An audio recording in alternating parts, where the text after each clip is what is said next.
Let's get started. Story number 1. I had always thought of working at a mall as one of those jobs that didn't require much thought, just a way to pay the bills until something better came along. When I first started at the Westwood Mall, it felt like a typical retail job, and I didn't think much of it. The mall had seen better days, though. Many of the big stores had closed down, and a lot of the little ones were on their way out too. The food court, once bustling with families and teenagers, was now eerily quiet most days. It was the kind of place that felt stuck in time, stuck between a past that people had mostly forgotten and a future that seemed uncertain. But I had a steady paycheck, so I didn't mind much. At least I didn't at first. I worked at a mid-sized clothing store, one of the few places left that still brought in a decent amount of traffic. It wasn't glamorous, but the manager Carla was kind, and my coworkers were friendly. The shifts were easy, and the work wasn't difficult. We would fold clothes, assist customers, and help with restocking. It wasn't until I started working the late shifts that things began to feel off. It was a Wednesday night when it first happened. I had been closing up the store by myself, a task I had done dozens of times before. Carla had left for the night, and the mall was practically deserted. I'd been mopping the floor and cleaning up the fitting rooms when I heard it. A soft, almost imperceptible sound coming from the back hallway of the store. I froze for a moment, straining my ears to listen. It sounded like a whisper, but there was no one in the store. The front doors were locked, and the only other employees had already left. I tried to ignore it. It was probably just the sound of the old building settling, I thought. The mall was built decades ago, and it had a way of creaking and groaning at night, especially when it was empty. But then it happened again, a low murmur, like a voice whispering something just out of reach. This time, I felt the hairs on the back of my neck stand up. I grabbed the mop and quickly made my way to the back of the store, where the noise had been coming from. I expected to find a customer. Maybe someone who had wandered into the back while I wasn't paying attention, but there was no one. The back hallway was completely empty, and the dim light overhead casting long shadows on the worn tiles. I walked to the end of the hall, checking each of the storage rooms to make sure no one had snuck in. Nothing. I checked the back exit as well, but it was still locked. I told myself I was just being paranoid, that it was probably just the building making strange noises. The mall was old, after all. I returned to the main floor, my heart still pounding slightly. I continued my work, but the sense of unease lingered. Every so often I would hear the whispering again, growing faintly louder, as if someone was standing just behind me. Each time I would turn around, expecting to see a person, but the store remained empty. It wasn't until I finished mopping and was about to lock up for the night that I saw something truly unsettling.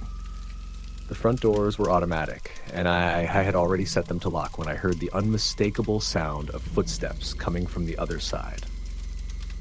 I walked over to the door, my stomach tightening, and peered through the glass. A man stood just outside the entrance, his back to me. He was tall, wearing a dark hoodie, and I could barely make out his features in the dim light. I watched for a moment, wondering if he was waiting for someone, but something felt wrong. I couldn't explain why, but it felt like he was waiting for me. And the longer I stared, the more I felt a sense of dread wash over me. I called out to him, but he didn't respond. Instead, he just stood there, unmoving. It was getting late, and I wanted to leave, but there was something off about the whole situation. I didn't want to open the door and risk him coming in. After a few minutes, he finally turned around and walked away, disappearing into the shadows of the parking lot.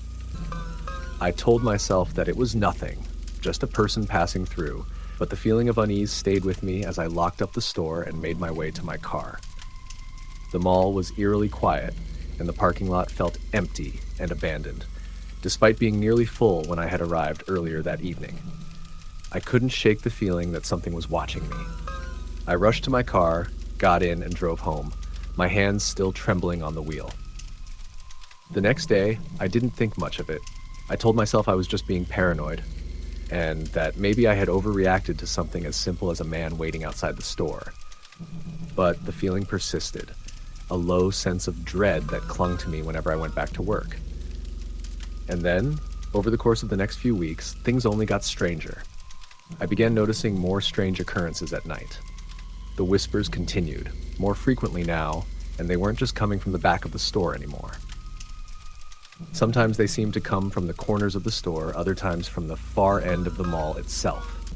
The sound was subtle at first, like a soft murmur, but as time went on, it became clearer, like voices overlapping each other. It was always just beyond the point where I could clearly hear what they were saying, but it felt like someone, or something, was trying to communicate with me. Then, one night, it happened again. I was cleaning up the fitting rooms when I heard a distinct click coming from the store's entrance. I stopped what I was doing, my heart skipping a beat. I knew that sound, the sound of the front door unlocking. I quickly walked to the front of the store and looked through the glass doors, but there was no one there. The door had indeed been unlocked, despite the fact that I had locked it myself just a few minutes earlier. I checked the entire store, even the back hallway, but there was no sign of anyone. My mind raced with possibilities. Had someone gotten in while I wasn't paying attention? Or was there something else going on? I didn't know, but I felt a deep, growing sense of fear settle in my chest. It wasn't long after that when I heard about the first incident. An employee who had worked the late shift in one of the other stores in the mall had gone missing. She hadn't shown up for work the next day, and when the authorities came to investigate, they found her purse abandoned in the back hallway, near the storage rooms. No sign of her anywhere. There were no cameras in the hallway, but the mall's security footage showed nothing unusual. She had simply vanished. It wasn't the first time something like this had happened at Westwood Mall. Over the years, there had been other strange disappearances, some of which the mall tried to cover up. But there was no denying it now. The whispers, the strange occurrences, the disappearances. There was something wrong with that place. I couldn't ignore it any longer. One night, after closing up the store, I decided to stay late, hoping to find some answers. I set up my phone to record the security footage, just in case anything happened. I walked through the mall, my footsteps echoing in the emptiness, and sat down near the food court, watching the clock tick past midnight. That's when I saw him again, the man in the dark hoodie. He was standing in the exact same spot as before, staring at the entrance to my store. This time, I wasn't going to let him just walk away. I grabbed my phone and called security, telling them that there was someone suspicious lurking in the mall. They promised to send someone, but by the time they arrived, the man had disappeared again. I was left alone in the mall, the quiet stretching on for what felt like hours. I left work early the next morning, never to return again. The whispers had become too much, the strange events too overwhelming. I had never been able to shake the feeling that something dark lingered in that place, waiting for the right moment to claim its next victim. I heard later that the mall had been shut down for renovations. They never found the man in the hoodie, and they never found the employee who had gone missing. But sometimes, when I pass by that old, empty mall, I swear I hear the whispers again, faint just beyond my reach, waiting for someone else to listen. Story, the end. Story number 2. I never imagined that my first job at a mall would turn into something so terrifying. I was just 17 when I started working at the West Side Mall, a relatively small shopping center that had once been a thriving hub for people in our town. Now it was a shadow of its former self. Half of the stores were closed down, and the food court had a faint smell of stale fries and old carpeting. But it was a job, and in a small town, beggars can't be choosers. I worked the night shift at a small clothing store. Most of my shifts were uneventful. I folded clothes, restocked, and occasionally helped the few customers who would come in to browse. There wasn't much excitement, and at the time I was just thankful to have something to occupy my time. It was one of those places where you could spend hours without talking to anyone, just lost in your own thoughts, waiting for the night to end. The first strange thing happened on one of my late shifts. It was around 10 p.m., and the mall had emptied out.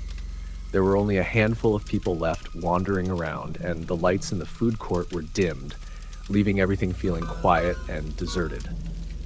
I was alone in the store, finishing up some paperwork at the counter when I heard it. Footsteps. At first, I thought it was just another customer coming in, but then I realized that there was no one in the store. I glanced toward the front of the store, but the space was empty. The footsteps kept getting closer, though. I quickly stood up, heart racing, and went to the store entrance. The mall was almost silent, except for the occasional faint hum of fluorescent lights overhead. There was no one around. I started to feel foolish, telling myself it was just the sound of the building settling. But the footsteps didn't stop. They were still coming closer just outside the store, moving in a rhythmic pattern. I tried to dismiss it as my imagination, but a strange sense of dread crept over me. I glanced at the security cameras mounted on the walls, and for a brief moment, I thought I saw something, just a shadow, moving across the screen in the corridor outside. I hit the fast-forward button on the camera to check the footage, but the shadow wasn't there. It was as if it had vanished. My heart began pounding, and I quickly locked the front door, even though I hadn't heard anyone attempt to enter. I sat there for the rest of my shift, glancing nervously at the clock. Time seemed to drag on, and the silence in the mall felt suffocating. The footsteps stopped eventually, but the feeling of being watched stayed with me. When my shift ended, I was glad to get out of there. I told myself it was just a combination of exhaustion and my overactive imagination. The second incident happened about a week later. I was working the same late shift again, and it was quiet, just like before. I had finished the majority of my tasks and was wiping down the counters when I saw someone standing outside the store. It wasn't unusual for people to be walking around late at night. There were always a few stragglers. But this person was different. They were standing perfectly still, just staring at the door. At first, I assumed it was just another random mall goer, someone who had lost track of time. But something about their posture unsettled me. They didn't move at all, not even to glance around. I tried to ignore them, thinking maybe they were just waiting for someone. But after several minutes, I started to feel uneasy. I stepped closer to the door and tried to get a better look at them, but the lighting was poor, and I couldn't make out any details. I waited, hoping they would move, but they didn't. My nerves were on edge now, and I could feel the hairs on the back of my neck standing up. I decided to call mall security, just in case. When the security guard arrived, he checked the area outside the store. He came back shortly, shaking his head. "There's no one out there," he said, his voice tight. I looked around, but I didn't see anyone standing at the entrance. I felt a shiver run down my spine. I knew what I had seen. I wasn't imagining it. But the guard assured me that there was no one there when he looked. He even walked me to my car when my shift was over, sensing my unease.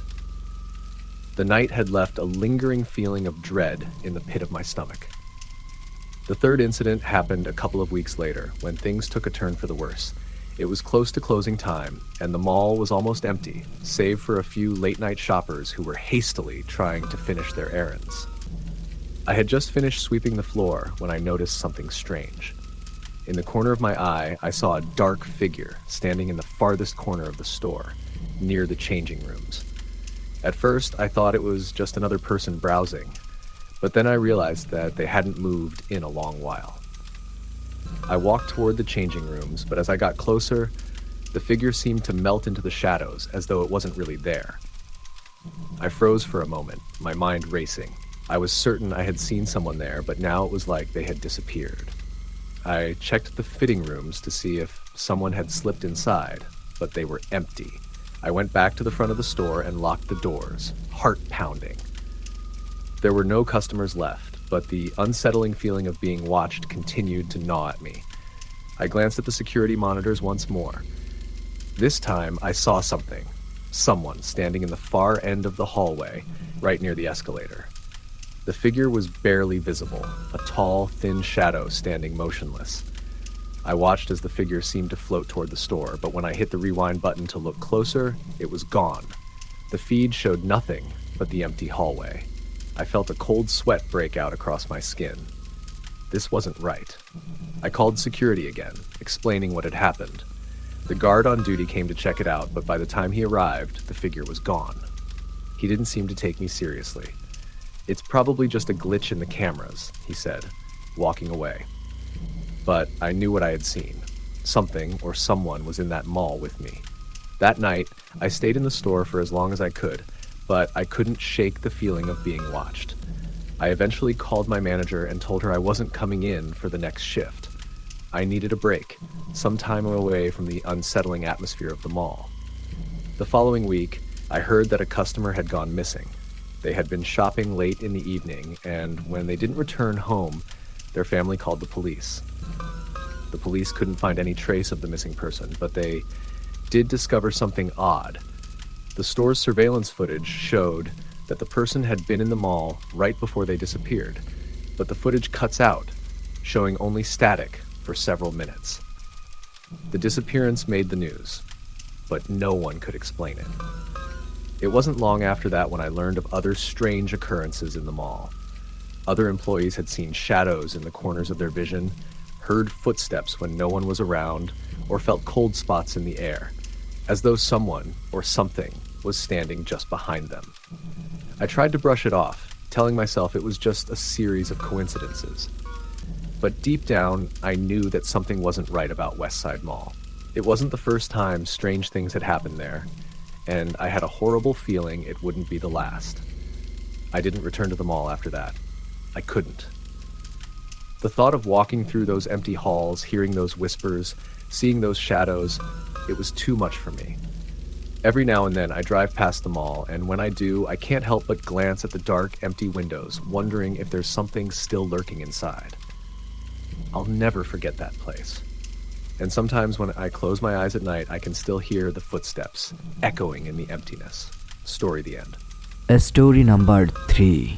I've worked at Horizon Mall for nearly 4 years, and I've seen it all.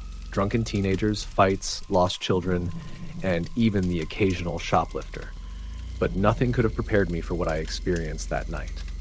It was a Saturday. The mall was packed as usual, with people shopping, eating, and lounging around. I was working the evening shift at my store, a small boutique that sold trendy clothing and accessories. By 9:30 p.m., most of the customers had left, leaving me with the usual group of night shoppers, those who liked to wander through the mall after hours when the crowds had thinned out. Around 10 p.m., I finished closing up my store and started to head toward the back exit. The mall was almost empty now, save for a few other late-night workers and security personnel. I had parked in the employee lot near the back entrance, which meant I had to walk through the service hallways to get there. These hallways were narrow, poorly lit, and connected the various back rooms and storage areas of the mall.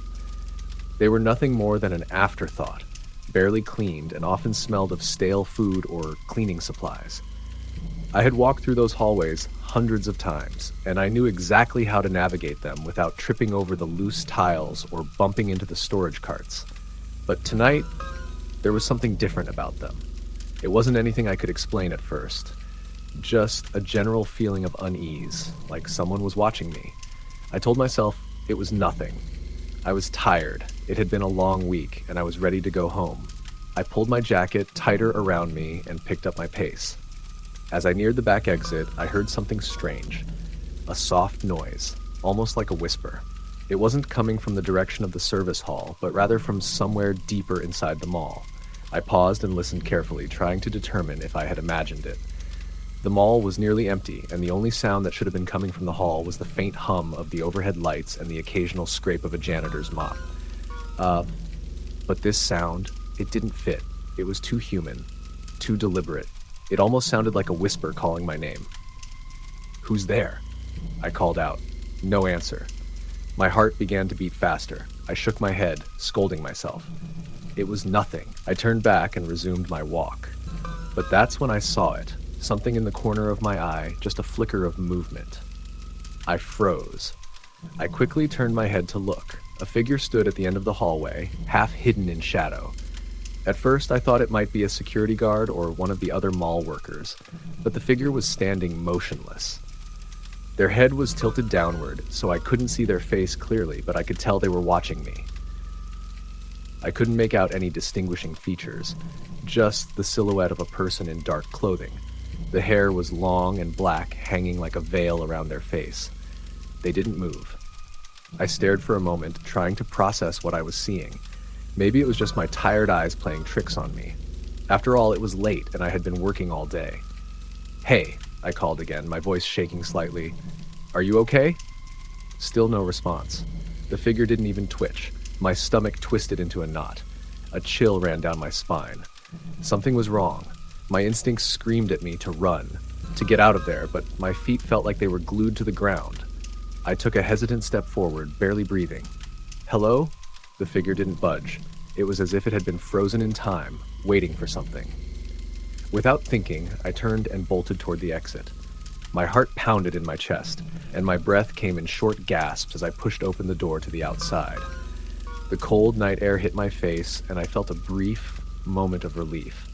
The parking lot was nearly empty, save for a few cars scattered here and there. I walked quickly toward my car, keeping an eye on the entrance, half expecting the figure to follow me, but nothing happened. There was no movement. The hallway was empty. Still, the sense of dread lingered.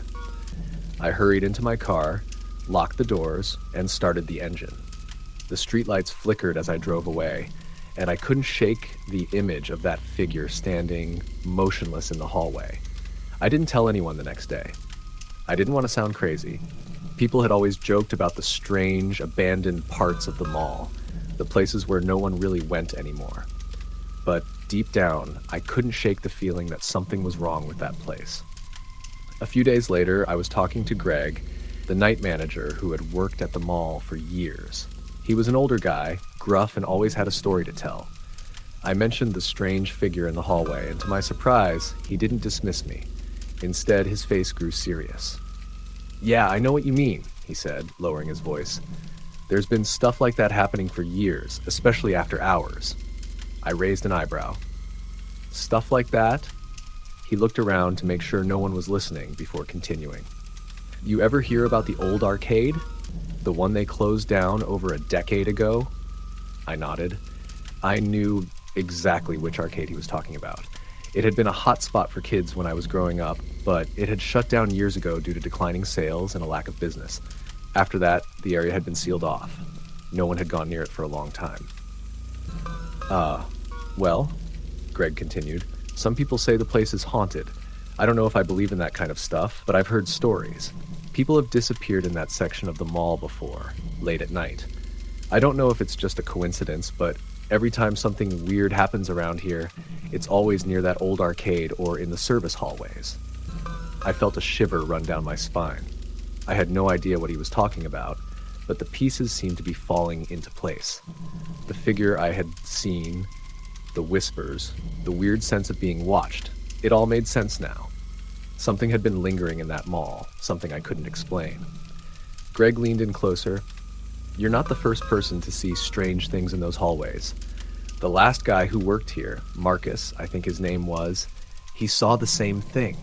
He said there was someone in the service hall after hours, standing in the shadows, but he swore the person didn't look like they were alive."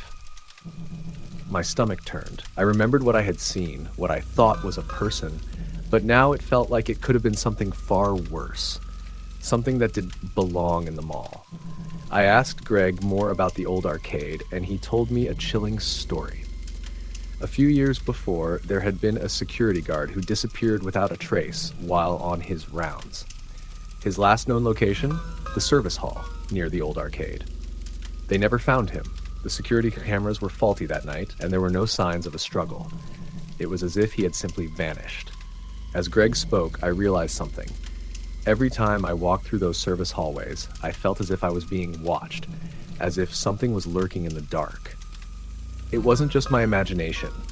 It was a real, tangible feeling that I couldn't shake. I had always felt it, but I never took it seriously until now. The more I thought about it, the more convinced I became that whatever was haunting the mall had a connection to that arcade. But why? What was it about that place that had drawn something so dark and menacing? I didn't know, but one thing was clear. I would never walk through that service hallway again after dark. Story the end. Story number 4. I had worked at the Crescent Valley Mall for almost a year before things started to get strange. The mall was one of those aging shopping centers that never really managed to live up to the expectations set when it was first built. Over the years, the larger, more popular stores had closed, leaving behind a collection of smaller, less notable shops. The food court was nearly empty by the time evening hit, and most of the patrons that remained seemed to have forgotten the charm the place once held. I worked at one of the few stores still drawing traffic, a small boutique on the lower level that specialized in accessories, scarves, and some jewelry. It wasn't glamorous, but it paid the bills, and I made friends with a lot of regular customers. But it wasn't long before I began to notice things, strange things that I couldn't explain. The first incident occurred on a Wednesday evening, one of the quieter days of the week. The mall had begun to empty out after 8 p.m., and I was standing by the counter, arranging some scarves when I heard what sounded like soft footsteps coming from the hallway leading to the back. It wasn't unusual for people to linger in the mall after hours, but the sound was odd, like someone was moving too quietly, deliberately. I turned around, half expecting a late-night shopper to walk through the door, but no one was there. I checked the store's security cameras just in case. The feed was clear. No one had entered, and the hallway was empty. It was strange, but I figured I must have imagined it. The mall had an eerie quiet about it at night, and sometimes the silence would play tricks on my mind. I dismissed it and went back to my task. About an hour later, as I was preparing to close up the shop, I heard the footsteps again. This time they were louder, closer. The sound of shoes against the tiles echoed in the empty hallway outside, just past the store. My pulse quickened. I froze, holding my breath, trying to decide what to do. I wasn't expecting anyone. I hadn't seen another soul for the past half hour. The hairs on the back of my neck stood up. I grabbed my phone and quickly dialed the mall security, hoping it was just a security guard or a customer who had overstayed their welcome. "Hi, I think someone's still in the mall," I said, my voice shaky. "I keep hearing footsteps outside my store, but I can't see anyone. Could you check it out?" "Of course, we'll send someone right away," the security officer responded. His voice was calm, but something in the back of my mind told me he didn't take me seriously. I waited, my heart pounding, staring at the hallway outside my store. But when security arrived a few minutes later, there was no sign of anyone. They checked the store's front and back, but it was empty. The footsteps had stopped as suddenly as they had begun. I chalked it up to my nerves, the quiet of the mall playing tricks on me. After all, no one was there. The next few shifts were uneventful. I pushed the strange incident to the back of my mind and continued doing my job. But then, a week later, it happened again. This time, I was with my coworker Amy when we heard the footsteps. We both looked up at the same time, exchanging nervous glances. "There it is again," Amy whispered. She was just as unnerved as I was. "Do you hear that?" "Yeah, it's like someone's walking outside," I said, my voice trembling. Amy and I stood in the center of the store, trying to make sense of the sound. It was faint at first, but it grew louder, coming closer to the store. We both jumped when we heard a distinct tap, followed by a long pause, and then the sound of something scraping across the floor. "What the hell?" Amy whispered. "Who's messing around back there?" I grabbed the store keys, determined to check the back room myself. When I opened the door, the hallway was just as quiet as ever, and the storage rooms were empty. I checked the bathrooms nearby, but they were also unoccupied. The mall was nearly deserted, and there was no sign of anyone lingering in the back. I turned back to Amy, my heart still racing. "There's no one here," I said, feeling stupid for even worrying. "It's just the silence getting to us." But Amy didn't look convinced. She shook her head. "I don't know. It's like someone's messing with us. I swear, I saw someone out there earlier." That night, we closed up early, both of us too shaken to stay in the empty mall any longer. As we walked to our cars in the nearly empty parking lot, we joked about the strange events, but there was no mistaking the tension between us. Both of us were uneasy. The next night, it happened again, but this time it was worse. I was alone in the store, as Amy had the night off. The mall was practically empty by the time I finished my shift, and I was closing the store when I heard it, the unmistakable sound of footsteps walking slowly past the front of my store. It was a deliberate pace, slow and measured. This time, I didn't waste any time waiting. I grabbed my phone and called mall security. "They're back again," I said, my voice barely more than a whisper. "I hear someone walking outside my store, but no one's there. Please, come check it out. I was already unlocking the front door to peek outside when I heard the sound stop, followed by a low, almost inaudible whisper. My heart skipped a beat. I couldn't make out the words, but I knew I wasn't alone. I could feel someone, or something, standing just beyond my reach. Security arrived minutes later, and by the time they checked the cameras and the halls, there was no one there. They searched the back and front of the mall, but came up empty-handed. Once again, they suggested it was probably just an issue with the mall's old pipes, or maybe it was just a trick of the mind. But I knew it wasn't just in my head. Things continued to escalate after that night. The whispers became louder and more frequent. Sometimes they would come in soft murmurs, but at other times they would grow louder, more insistent, like a conversation just beyond the door. I'd check the security footage, and there would be nothing. No one on the cameras, no sign of movement, but the feeling of being watched never left. One evening, I decided to stay after hours, determined to find out what was going on. I knew I wasn't going crazy. I could feel it, the presence, always lurking, just out of sight. I sat in the store, waiting. The usual mall sounds had stopped, and it was unnervingly quiet. I had the store's security footage recording, hoping to catch something that might explain what was happening. I felt ridiculous, but the tension was unbearable. It was almost as if the mall itself was alive, watching, waiting. Around 11 p.m., I finally heard the footsteps again. They were louder this time, coming down the hallway with purpose. I grabbed my phone and checked the cameras. No one was there, not a soul in sight. I walked toward the back of the store, heart racing, when the door to the stockroom creaked open. It was faint at first, but then it opened wider, revealing a pitch-black room. I don't know why I did it. I walked inside. The hairs on the back of my neck stood on end. I took one step forward, and that's when I heard the whisper again, this time clearer than ever before. "Get out." The voice was low, guttural, and it sent a chill up my spine. I turned around quickly, but the room was empty. I ran out of there faster than I thought possible, locked the doors behind me, and didn't look back. I called the police that night, but by the time they arrived, everything was quiet, as though nothing had ever happened. I never returned to Crescent Valley Mall after that night. I couldn't. The mall was scheduled to close down a few months later due to lack of business. And it was almost a relief to know that it would be shut down for good.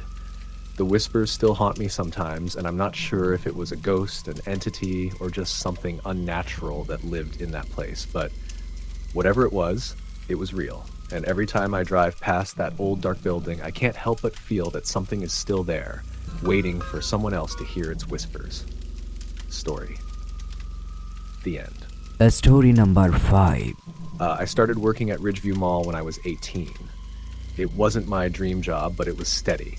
I worked the night shift at one of the chain stores on the main level, a small clothing shop that had recently been revamped with a new inventory. It wasn't glamorous, but it paid enough to cover my expenses while I tried to figure out what I wanted to do with my life. It also gave me the flexibility to stay in the mall after hours, a place that always seemed a little too quiet at night, a little too empty. At first, everything was normal. I'd show up for my shifts, restock the shelves, and fold clothes. On slower nights, I'd listen to music and let the sound of the empty mall settle in around me. The mall was always eerily quiet after dark, with only a few stores open past 9 p.m. Most of the remaining shoppers were in the food court, lingering for no apparent reason. I often noticed how the security guards seemed to appear more often during those late hours, their presence almost always unnoticed by the few customers still walking the hallways. It wasn't until my third week that something strange happened. I had just finished my shift and was preparing to leave when I noticed someone standing outside my store. It was a man, tall, wearing a long coat. The strange thing was that he wasn't moving. He was just standing there, staring at the entrance to the store, completely still. It was unsettling, and my first instinct was to lock the door and wait for him to leave. After a few minutes of watching him, I decided to approach. I was only a few feet away from the door when I heard the sound of footsteps behind me, followed by the unmistakable click of a lighter. I spun around to find no one there, just the sound of faint footsteps, then silence. I felt a chill run through me, but I ignored it. I went ahead and opened the door to the store and asked the man if he needed any help. He didn't answer. Instead, he just looked at me with dark, hollow eyes. For a moment, I thought he was going to say something, but instead, he simply turned around and walked away without a word. It felt odd, but I didn't think much of it. People were always a little strange, and maybe he had just been waiting for someone. But I couldn't shake the feeling that something was off. I shrugged it off as a weird encounter and locked up for the night. The next few nights passed without incident, but I noticed the man, he kept coming back, always around the same time. Every time he would stand outside the store, staring. I would see him from the corner of my eye as I folded clothes, but every time I looked up, he was gone. I began to feel nervous, constantly looking over my shoulder, trying to catch a glimpse of him again. One evening, after I had closed up and was preparing to leave, I decided to confront him. I waited until I saw him standing outside, staring into the store as usual. This time, I was determined to ask him what he wanted. But when I walked up to the door, he didn't turn to face me. "Hey," I said, my voice trembling a little. "What's going on? You've been standing here for days. Do you need something?" This time, he finally turned to look at me. His expression was empty, emotionless. His face was pale, almost sickly, and his eyes were wide, almost too wide. For a brief moment, I felt a wave of dread wash over me, a feeling that something wasn't right about him. He opened his mouth, but no words came out. Instead, a strange, low, guttural sound echoed from his throat like something inhuman. Then, as quickly as he had turned to face me, he looked over his shoulder and started walking toward the far end of the hallway. I stood frozen, watching him disappear into the darkness. I should have gone straight to security, but I was too stunned. I didn't feel safe leaving the store, so I decided to wait inside until the mall was ready to close. The next day, I told my coworker Jenna about the strange man. She didn't seem as concerned as I was, laughing it off as just another weirdo. But as the days passed, I started to notice things. Small things at first. I would find my store's security footage tampered with. Moments of static where nothing appeared on screen. The usual flickering lights in the hallways would seem to happen more often when I was alone. And the strangest thing? Every time I checked the cameras, I would see a figure standing outside my store. It wasn't always the same person, but it was always someone who seemed to vanish when I looked away. Then came the night when I couldn't ignore it anymore. It was around 10:30 p.m. and the mall was mostly deserted. I had finished restocking the store and was sitting behind the counter, scrolling through my phone, when I heard the sound of someone tapping at the window. I looked up, and there he was again, the man in the long coat. He was standing just outside the store, but this time, his eyes were wide and frantic, like he was trying to tell me something.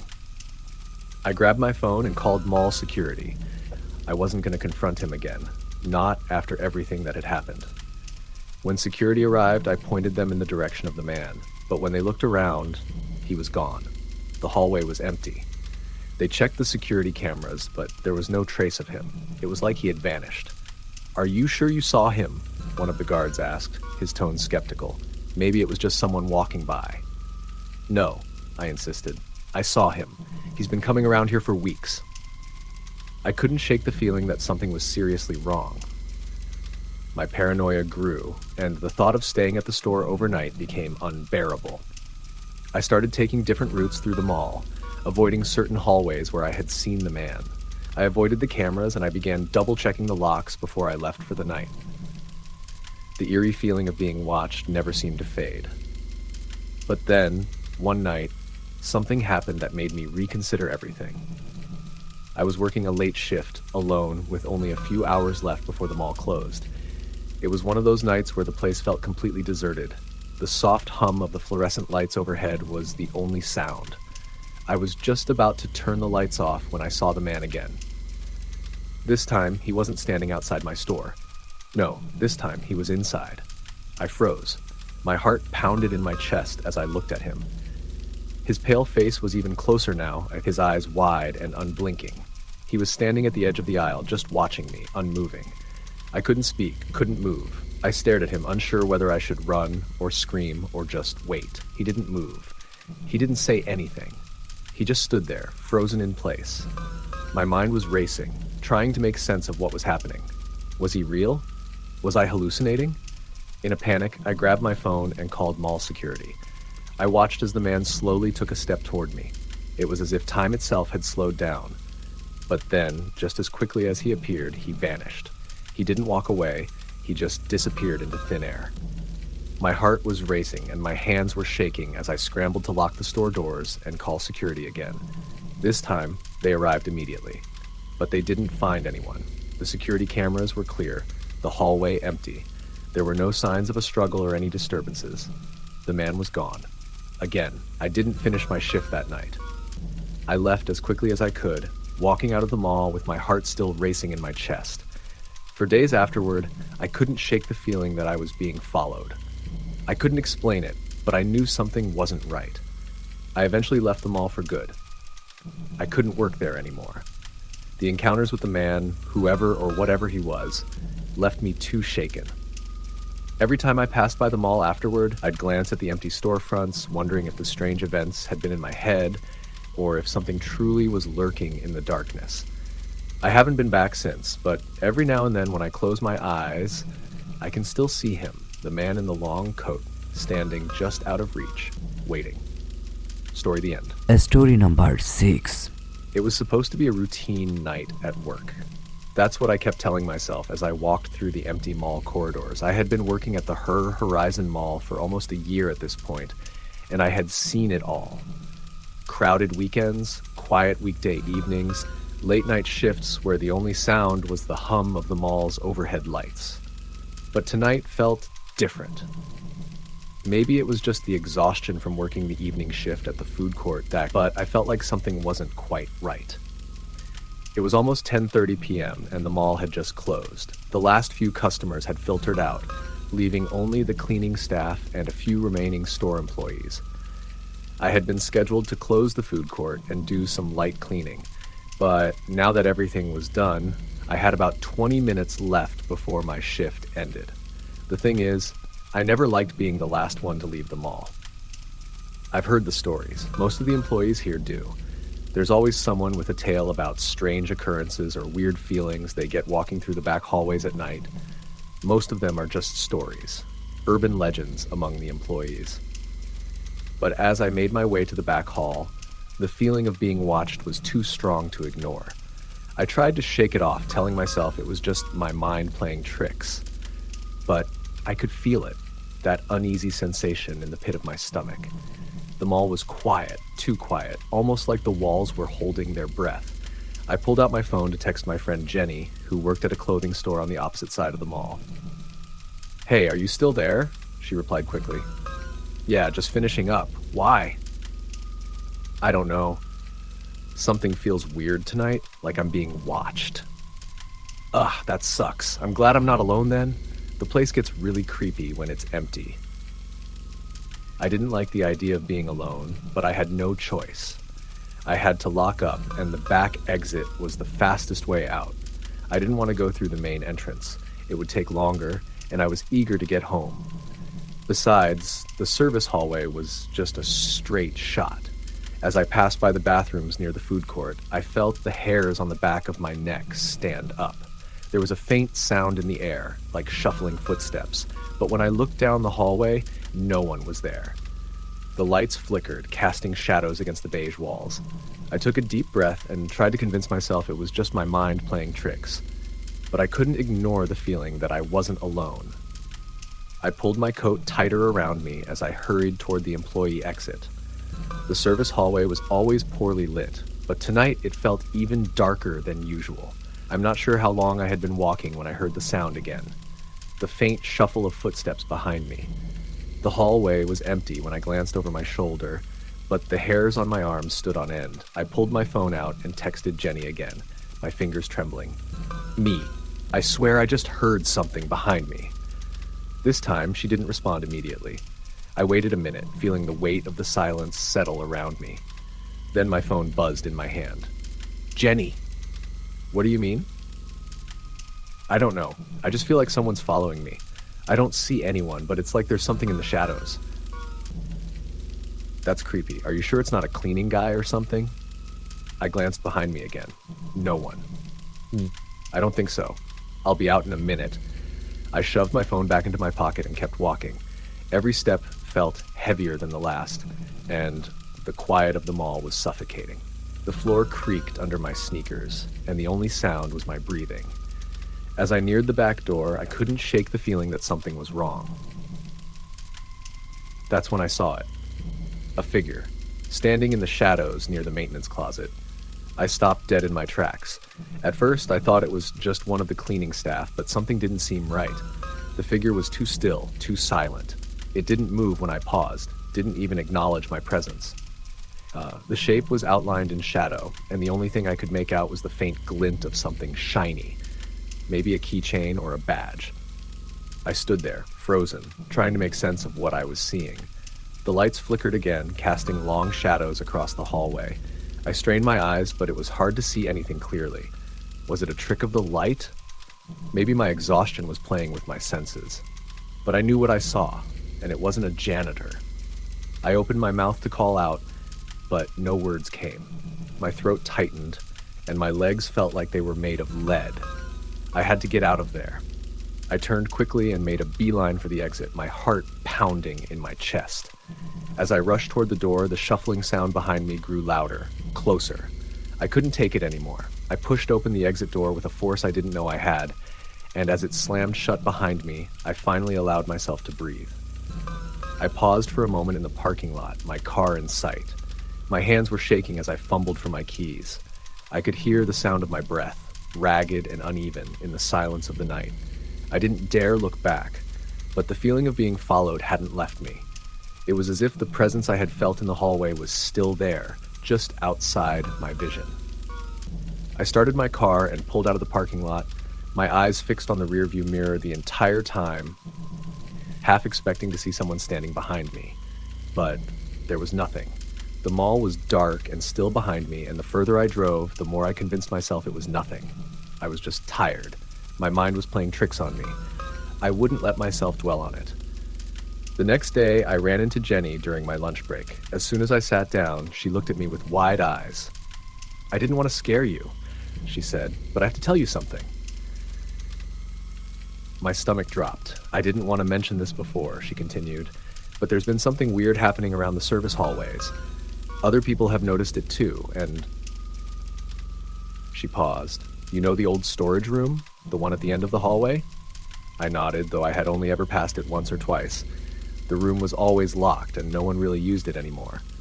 "Some employees have seen things in there," Jenny said quietly.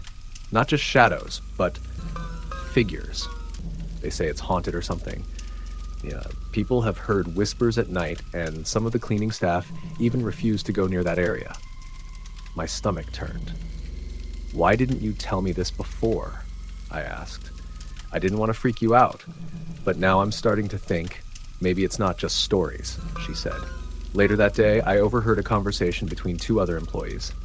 One of them was talking about hearing footsteps in the hallway when there was no one there. The other mentioned a strange smell lingering near the old storage room, something musty and unnatural, like rotting wood. After that, I couldn't shake the feeling that something was watching me. I never went near the service hallways again after dark, and I always made sure to leave with someone. I had heard enough stories to know that some places, some spaces, are better left undisturbed. But the strange presence still lingered in the back of my mind.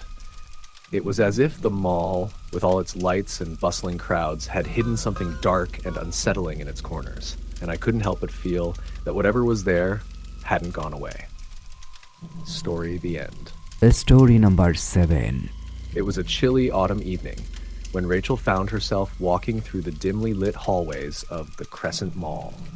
The echoes of her footsteps bounced off the tiled floors, the distant hum of the fluorescent lights above offering the only sound in the otherwise empty mall.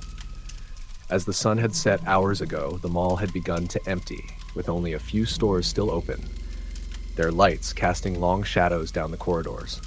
Rachel was working a late shift at a clothing store, and as usual, she stayed late to close up after everyone else had left.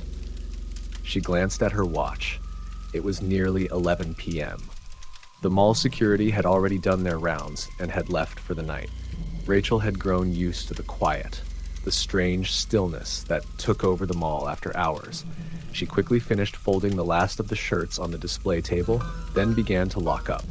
She was used to closing the store alone, but tonight something felt off.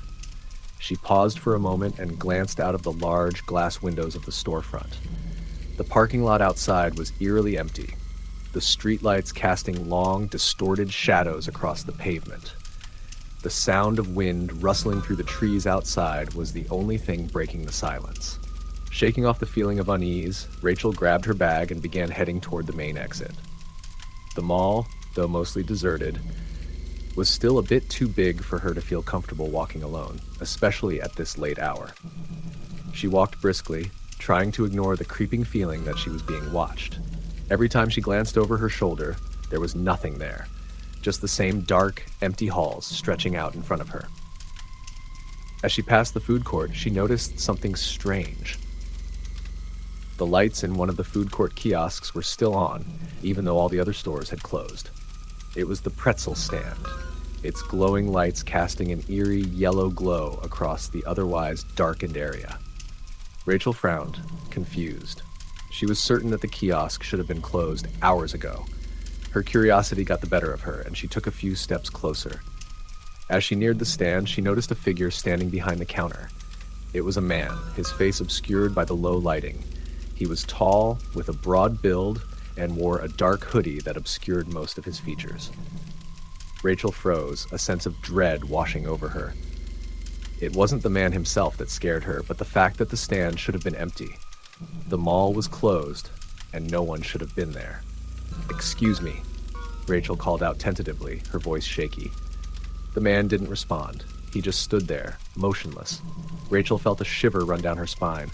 She should have turned and walked away then, but something kept her rooted to the spot. Her instincts told her something was wrong, but she couldn't place it. The air felt thick with tension, like something was lurking just out of sight, watching her. "Hello?" She called again, her voice trembling slightly. The man finally moved, his slow, deliberate steps echoing through the empty food court. Rachel's heart began to race as he walked toward her, his face still hidden in shadow. He was tall, too tall. The closer he got, the more Rachel felt an overwhelming sense of fear. His movements were unnatural, like he wasn't in a hurry, like he didn't care whether she was there or not. "Are you okay?" Rachel asked, though she wasn't sure why she bothered. Something about his presence made her stomach churn. The man stopped just a few feet away from her. He was close enough now that she could make out his features in the dim light. His face was pale, almost sickly, with dark circles under his eyes. His expression was blank, devoid of emotion. His lips parted slightly as if he were about to speak, but instead a low, rasping breath escaped his mouth. Rachel's heart skipped a beat. That sound, it was like a wheeze, as though he was struggling to breathe. And yet, despite his strange breath, he didn't move. Are you lost?" Rachel managed to ask, her voice a little louder now. The sense of dread had deepened into full-on panic. The man didn't answer. He just stood there, staring at her with a vacant expression. For a moment, time seemed to freeze, and all Rachel could hear was the soft rustling of her own breath, echoing in the empty mall. Then, out of nowhere, the lights above flickered. Rachel jumped, instinctively stepping back. When the lights returned to normal, the man was gone. She blinked in confusion, her breath coming in short bursts. Had he disappeared? She quickly scanned the food court, her eyes darting from one shadow to the next, but there was no sign of him. Only the empty kiosks and the echoes of her heartbeat. Rachel's mind raced, trying to make sense of what had just happened. She was shaking now, her hands trembling as she clutched her purse tightly. She needed to leave. She needed to get out of there. But as she turned to leave, something caught her eye. A piece of paper, crumpled up on the floor near the edge of the food court, fluttered in the faint breeze that drifted through the empty space. It was strange. There hadn't been any wind before. Hesitant but curious, Rachel approached the paper and bent down to pick it up. Her fingers brushed against the crinkled paper and she unfolded it carefully. Her heart skipped a beat when she saw the words written on it in a messy, almost frantic scrawl. "I'm watching you." Rachel froze, her blood running cold. She glanced around once more, half expecting to see the man standing in the shadows, watching her, but there was nothing. The food court was still eerily silent. Her thoughts were spinning now, a whirlwind of fear and confusion. Who had written this? And how did they know she was there? Had the man left it behind? Or was there something more sinister at play? The mall suddenly felt even larger, its dark corners and empty spaces filled with unseen threats. The sensation of being watched grew stronger with each passing moment, and Rachel couldn't shake the feeling that she wasn't alone. A soft sound behind her caused her to whip around, but there was nothing there. Just the quiet hum of the fluorescent lights and the distant echo of the mall's ventilation system. She needed to get out. Now. Rachel turned and fled toward the nearest exit, her breath coming in panicked gasps as she sprinted down the hallway. Every shadow seemed to move, every flicker of light felt like a warning. She could feel her heart pounding in her chest, her footsteps loud in the silence of the empty mall. She rounded the corner toward the main entrance, but when she reached the doors, they wouldn't open. She pulled at the handle, desperate, but it wouldn't budge. The door was locked. "Come on!" she cried, panic rising in her throat. She pulled harder, but the door stayed shut. Her eyes darted to the security office down the hall. The lights were off inside, the room empty. Then she heard it, a soft click. Rachel turned slowly, her body freezing in place as she saw the man again, standing at the far end of the hall. He was closer now, his face still hidden in the shadows, his tall form outlined by the flickering lights. I don't know who you are, but please, just leave me alone," Rachel pleaded, her voice shaking with terror. The man didn't respond. Instead, he took a slow step forward, his movements deliberate, as though he had all the time in the world. Rachel's mind raced. She had to find a way out, fast. With a surge of adrenaline, she ran toward the back exit, desperate to escape. As she reached the door, she could hear his footsteps behind her, echoing in the hall, growing louder with each passing moment. She pushed the door open and stumbled into the night air, the cool breeze hitting her face. But just as she turned to look behind her, the door slammed shut. The man was gone. Rachel stood there, breathless, her heart still pounding in her chest. She looked up at the mall's dark windows, the towering structure casting long shadows in the night. She could still feel the chill of his presence, the feeling that he was somewhere in the darkness, watching her. The night felt wrong. Rachel hurried to her car, her hands trembling as she fumbled for her keys. She didn't care if she had forgotten anything at the store. She just needed to get away from the mall. As she drove away, she glanced back at the darkened building in her rearview mirror. The lights flickered once more, and then she saw it. A figure standing in one of the top windows of the mall, staring down at her. The man. Rachel's blood ran cold. Story. The end. Story number 8. It was a quiet Wednesday evening, and the mall was almost empty. It had been a slow day for Megan, the store manager at the small accessory shop she worked in. She glanced at the clock, just past 8 p.m. The lights in the mall had already started to dim as the majority of the stores were closing up, and only a few stragglers remained, walking hurriedly towards the exit. The sound of the distant escalator and faint chatter echoed in the large, mostly empty space. Megan wiped down the glass display cases, her thoughts wandering. She had been working at the mall for nearly 2 years, and while it was rarely this quiet at night, she'd become accustomed to the lull after hours. The security guards were making their rounds, and the cleaning staff had started mopping up the food court. She just finished her shift, and as usual was closing the store alone. The mall had an odd atmosphere at night. The fluorescent lights hummed, casting long shadows, and the silence in the vast space felt almost unnatural. Megan had always felt a bit on edge after dark, but she pushed the feeling aside. She had grown up in the city, and nothing could really scare her, not when you've lived through crowded subway stations and dark alleyways. Still, tonight felt different. She locked the cash register and turned to grab her things. She always made sure to check the store's back entrance before leaving, and that's as it led into the service hallway and was often overlooked by the security staff. The last thing she wanted was to be caught in the back without a way out if something went wrong. Megan stood up, stretching, and walked over to the back door. Her phone buzzed in her pocket, and she quickly fished it out. It was a text from her friend Kate. You still at the mall? Want to grab dinner? Megan smiled and typed back, almost done. I'll meet you at the diner in 20 minutes. She stuffed the phone back into her pocket and stepped into the service hallway. The hallway was dim, lit only by a few overhead lights that flickered intermittently. The low hum of the mall's ventilation system was the only noise, and it felt even more oppressive in the narrow, windowless corridor. Megan's footsteps echoed loudly as she walked, making the sound feel distorted and unnatural in the stillness. As she approached the door that led out to the mall's main corridor, she felt a strange sensation, like someone was watching her. She paused for a moment, listening carefully, but there was nothing. She shook it off, assuming it was just her mind playing tricks. She was tired, after all, and eager to get home. She reached for the door handle and pulled it open. The mall lobby was empty, save for a few people walking toward the exit. She breathed a sigh of relief, glad to be back in the main area. She quickly made her way through the nearly deserted hallways, her footsteps echoing once again, this time in the open space of the mall.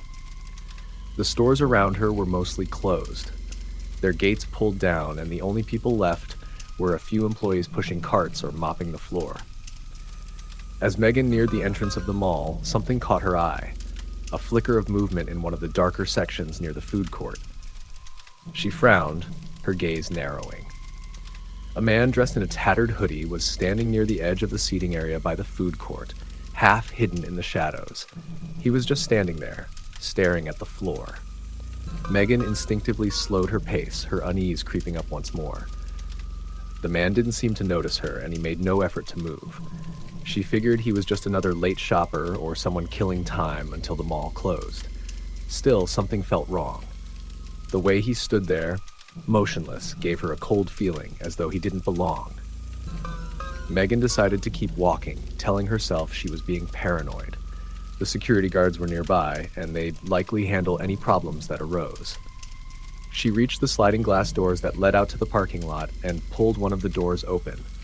As she stepped out into the cool night air, she turned and glanced back at the darkened mall. That's when she saw it. The man. He was standing at the entrance of the mall now, watching her. His face was obscured by the hood of his sweatshirt, but Megan could feel his gaze piercing through the shadows. She quickly averted her eyes, her heart beginning to race. Why was he following her? She shook her head, telling herself it was nothing. It had to be nothing. She walked briskly toward her car, her keys clutched tightly in her hand. She didn't look back, but she could feel that same sense of dread growing, building in her chest. She could hear his footsteps now, slow, deliberate, following her. Megan picked up her pace, nearly running now, but her shoes clicked sharply against the pavement, betraying her. She heard the footsteps behind her quicken. She spun around, half expecting to see a security guard, but instead the man was still there, a few paces away, his head tilted as if studying her. Megan, a voice called out from behind her, and she turned, startled. It was one of the security guards, Greg, the same guard who had checked in on her earlier. He was walking toward her, his flashlight swinging in his hand. "Everything all right?" Greg asked, his voice calm but with a hint of concern in it. Megan's relief was immediate. She turned back toward the man in the shadows. He was gone, completely gone. I thought someone was following me," she said, trying to steady her breath. Greg looked toward the area where she'd been staring. The dark corner of the mall near the food court was empty. "You're sure?" he asked. "I swear, there was a guy back there. He was just standing there, staring at me. And then, when I stepped outside, I saw him again," Megan said, her voice shaky.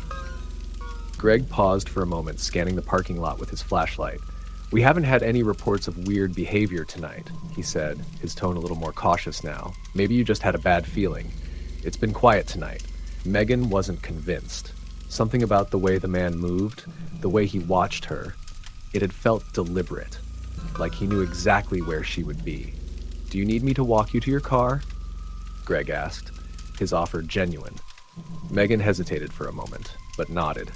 She didn't feel comfortable being out here alone anymore. They walked together toward her car, and she glanced over her shoulder, half expecting to see the man lurking in the shadows again. But the parking lot remained empty, the rows of cars dark and still. As Megan got into her car, she locked the doors quickly, her eyes scanning the area around her. Greg waved as he walked back toward the mall entrance, but Megan didn't take her eyes off the rearview mirror. She watched him disappear into the shadows, her heart still pounding. She didn't want to drive off yet, not until she was sure the man, whoever he was gone. The parking lot seemed larger than usual, the spaces between the cars stretching on forever. She took a deep breath, trying to calm herself, and started the engine. But then, a strange sensation crawled up her spine. The hairs on the back of her neck stood up. In the rearview mirror, she saw a figure. No, it couldn't be. It was him, the man. He was standing at the far end of the parking lot, watching her through the windshield. Megan's heart stopped. She slammed the car into reverse, nearly hitting the car behind her in the process. But she didn't care. She needed to get out of there. As she sped toward the exit, she glanced back at the rearview mirror once more, but the man was gone. The rest of the drive home was a blur. When she reached her apartment, she locked every door and turned on all the lights. She sat in her living room, trying to shake the feeling of being watched, but it lingered. It stayed with her, gnawing at her insides. The next morning, Megan returned to work, determined to shake off the events of the night before. But as soon as she walked into the mall, her stomach dropped. The same man, the same hoodie. He was standing at the entrance of her store, staring at her. Megan froze. "Can I help you?" she asked, her voice tight. The man didn't answer. He just stood there, his hollow eyes fixed on her. She couldn't take it anymore. Megan grabbed her phone and texted Kate. "I'm leaving the mall. Something's wrong. I'll explain later." She turned to walk out of the store, but just as she did, a security guard came up behind her. It was Greg again. "Are you all right?" he asked, noticing the fear in her eyes. Megan didn't say anything. She just pointed toward the man, but when Greg turned, the man was gone. Gone again. This time, Megan knew it wasn't just her imagination. Story, the end. Story number 9. The mall had been Megan's workplace for nearly 3 years, and she thought she had seen it all. Late night shifts, security issues, weird customers. Nothing surprised her anymore. But there was one night, a night so disturbing she never talked about it to anyone. Even now, the memory sent chills down her spine. It was a slow Wednesday evening, and Megan was scheduled to close the small boutique she managed. The store sold women's accessories, handbags, jewelry, scarves. Nothing particularly exciting, but it was an easy job, and the pay was decent. As the night dragged on, she busied herself with closing duties, folding scarves, locking display cases, and balancing the register. The mall had officially closed at 9 p.m., but as usual, employees were allowed a bit of extra time to wrap things up. By 9:30 p.m., the mall was eerily quiet. Most of the other stores had already shut their gates, their lights dimmed. The overhead music had stopped playing, and the only sounds were the faint humming of the ventilation system and the occasional squeak of a janitor's cleaning cart. The security guards had started their final rounds, their heavy footsteps echoing in the vast emptiness. Megan locked the register and turned off the store's main lights, leaving only the dim glow of the emergency exit signs. She grabbed her purse and stepped out into the hallway. The mall looked different at night, almost lifeless. The once busy food court was dark and abandoned, the chairs stacked neatly on top of the tables. Storefronts, which had been bright and inviting just hours ago, now looked cold and unwelcoming. She walked toward the employee exit, her footsteps the only sound in the empty corridor. She was used to this. She had done it 100 times before. But tonight, something felt off. As she turned the corner near the food court, she noticed a man sitting alone at one of the tables. That was strange. Customers were supposed to be gone by now, and the security guards usually did a thorough sweep before locking up. He was hunched over, his face obscured by a hoodie. A single cup of what looked like melted ice cream sat in front of him, untouched. Megan slowed her pace. He wasn't moving. Was he asleep? Her instincts told her to keep walking, to ignore him, but something about the way he sat there, completely still, made her uneasy. She pulled out her phone and texted Greg, one of the security guards. "Hey, there's some guy still sitting in the food court. Did you miss him during closing rounds?" A few seconds passed before Greg replied. "That's weird. We just checked that area. Are you sure?" Megan glanced up from her phone. The man was gone. Her stomach tightened. Never mind. Must have left. Greg didn't reply. Megan swallowed hard and continued toward the exit, her pace quicker now. She wasn't in the mood for weird late-night encounters. She just wanted to get to her car and go home. The employee parking lot was at the back of the mall, and to get there, she had to walk through a dimly lit service hallway. It was a narrow corridor lined with old maintenance doors, and it always smelled faintly of mildew and cleaning supplies. She had never liked walking through it alone. As she stepped inside, the fluorescent lights flickered overhead. The air felt heavier here, almost stifling. The exit door was at the end of the hallway, and beyond that was the parking lot. She quickened her pace. Then she heard it. Footsteps. Not her own. Someone else was in the hallway with her. She stopped, her heart pounding in her chest. The footsteps stopped too. She turned slowly. The hallway was empty. The silence was deafening. Megan's fingers tightened around her purse strap as she forced herself to keep moving. She could see the exit sign ahead, glowing faintly in the dim light. Just as she reached the door, she heard it again. Footsteps. Faster this time. She yanked the door open and stumbled into the parking lot. The cold night air hit her face, but she didn't stop moving. Her car was parked just a few rows away. She dug into her bag for her keys, her hands shaking. A sound made her freeze. A faint scraping noise, like something metal dragging against the pavement. It was coming from behind her. Slowly, she turned. The man from the food court was standing at the far end of the parking lot. The hood still covered most of his face, but now he was holding something in his hand. A long, rusted crowbar. Megan's breath caught in her throat. He took a step toward her. She didn't think. She just ran. Her car was so close, just a few more steps. She could hear the man's footsteps behind her, quick and deliberate. She fumbled with her keys, her fingers slipping. Her pulse pounded in her ears. She reached the car, yanked the door open, and slammed it shut behind her. Her hands trembled as she shoved the key into the ignition. The engine sputtered. Come on," she whispered desperately. The engine roared to life. She looked up. The man was standing directly in front of her car, just a few feet away. The dim parking lot lights cast eerie shadows across his face. His lips curled into a slow, unsettling smile. Then he lifted the crowbar. Megan didn't wait to see what he would do. She slammed her foot on the gas. The car lurched forward, and for a split second she thought she hit him. But when she looked up again, he was gone. Vanished. Her breathing was ragged as she sped out of the parking lot, not daring to look in the rearview mirror. She didn't stop until she reached the well-lit gas station down the road. She sat there for a long time, her hands gripping the steering wheel so tightly her knuckles turned white. She finally picked up her phone and called Greg. When he answered, she was barely able to speak. "Greg, there was a man in the parking lot. He had a weapon." Greg's voice immediately turned serious. "Where? Are you okay?" "I don't know.